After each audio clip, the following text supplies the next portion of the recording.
Hi viewers, welcome to Karan-Dees. இன்னைக்கு நம்ம பார்க்க போற ரெசிபி ஒரு ஹெல்தியான பிரேக்ஃபாஸ்ட் கடலை தோசை. கடலையை யூஸ் பண்ணி எப்படி ஒரு தோசை செய்யலாம்னு பார்க்கலாம். அது செய்யறதுக்கு முதல்ல கடலை, வரமிளகாய் கொஞ்சம் இது ரெண்டையும் சேர்த்து 8 மணித்தியாலம் ஊற வச்சு எடுத்திருக்கேன். அதுக்கப்புறம் 1 கப் பச்சரிசி, 1 கப் அவல், இது 5 மணித்தியாலம் ஊற வச்சு எடுத்திருக்கேன். அடுத்ததாக இது மூணையும் மிக்ஸி ஜாரில் சேர்த்து நல்ல ஒரு ஸ்மூத் பேஸ்ட்டாக நல்லா பிளெண்ட் பண்ணி எடுத்துக்கோங்க. இந்த மாதிரி ஒரு நல்ல ஸ்மூத் பேஸ்ட்டாக நல்லா பிளெண்ட் பண்ணி எடுத்துக்கோங்க. பிளெண்ட் பண்ணி எடுத்ததுக்கப்புறமா இதில் உப்பும் சேர்த்துக்கலாம்.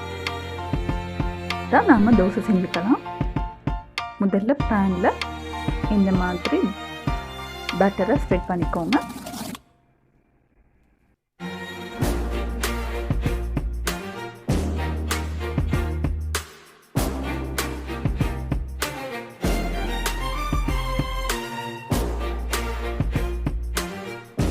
ஸ்ப்ரெட் பண்ணி முடிச்சதுக்கப்புறமா கொஞ்சம் எண்ணெய் போட்டுக்கலாம்.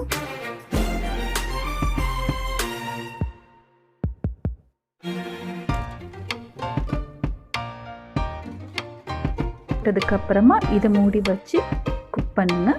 இந்த மாதிரி ஒரு பக்கம் வெந்ததுக்கப்புறமா மற்ற பக்கம் மாற்றி போட்டுக்கலாம்.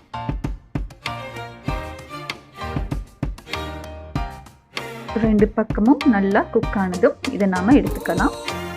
பார்த்தீங்கன்னா இந்த தோசை நல்லா கிறிஸ்பியாக இருக்கும். இந்த பேட்டரை நீங்கள் 2 நாள் வரைக்கும் கூட யூஸ் பண்ணிக்கலாம். ரீஃப்ரிஜரேட் பண்ணிவிட்டு நீங்கள் அடுத்த நாள் கூட யூஸ் பண்ணி தோசை செஞ்சுக்கலாம்.